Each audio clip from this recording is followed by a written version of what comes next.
Investigation జరుగుతోంది. త్వరలోనే దానికి బాధ్యులు ఎవరో కూడా తెలుస్తుంది. ఏంటి చెప్పు. ఇదిగో కుక్కట్పల్లిలో సాఫ్ట్వేర్ ఇంజనీర్ అట.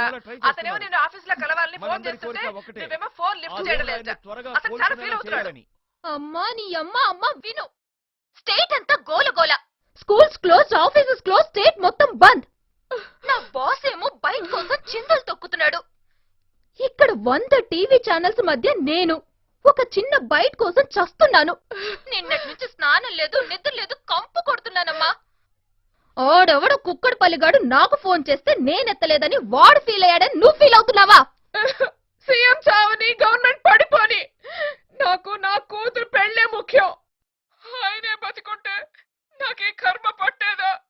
10 ఏళ్ల నుంచి అష్ట కష్టాలు పడి నిన్ను పెంచి పెద్ద చేశానే. అమ్మనే మర్యాద కూడా లేకుండా నీ అమ్మ అంటావా? సరే కలుస్తాను, రమ్మను. ఎప్పుడైనా మెడిసిటీ దగ్గరికి రమ్మని చెప్పు. సరే సరే.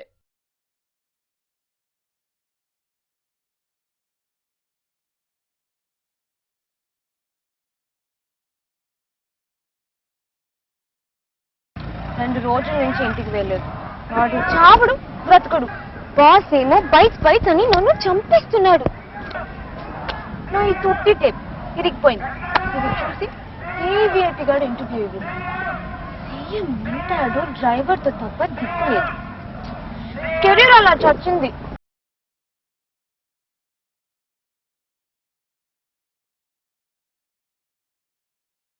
గాలి తగులుదని చూసారు. మీరు ప్లీజ్ అడ్వాన్సెస్ తీసుకోవచ్చు. సరే ఈసారి చెప్పండి,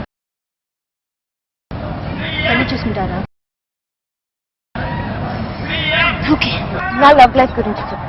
అది మరీ డిజాస్టర్. రోజు రాత్రి ఒక పెద్ద జుట్టోడు బాడీ బిల్డర్ గుర్రం మీద తకతకా నచ్చి నన్ను అతికెళ్ళిపోతాడు. నేను లేస్తాను, చూస్తాను, కానీ ఉండడు. మళ్ళీ రాదు. నాకు నిద్ర పట్టదు. అబ్బాయికి కొంచెం మసిల్స్ ఉంటే నాకు ఇష్టం. సస్పెన్స్ అన్నమాట. నా పర్సనల్ లైఫ్, తమకి స్కూల్ ఫీజు కట్టాలి, నా బాత్రూమ్ అసహ్యంగా ఉంది, ఎలాగో రిపేర్ చేయించుకోవాలి, బ్యాంక్ లో నా స్కూటర్ కి లోన్ అమౌంట్ ఇంకా బ్యాలెన్స్, ఈ చెత్త జాబ్ ఎలాగో వదలాలి. ఎవరు బిఎస్సీ వస్తున్నారు, అమ్మకి చెప్పండి కలిసామని. ఓకే.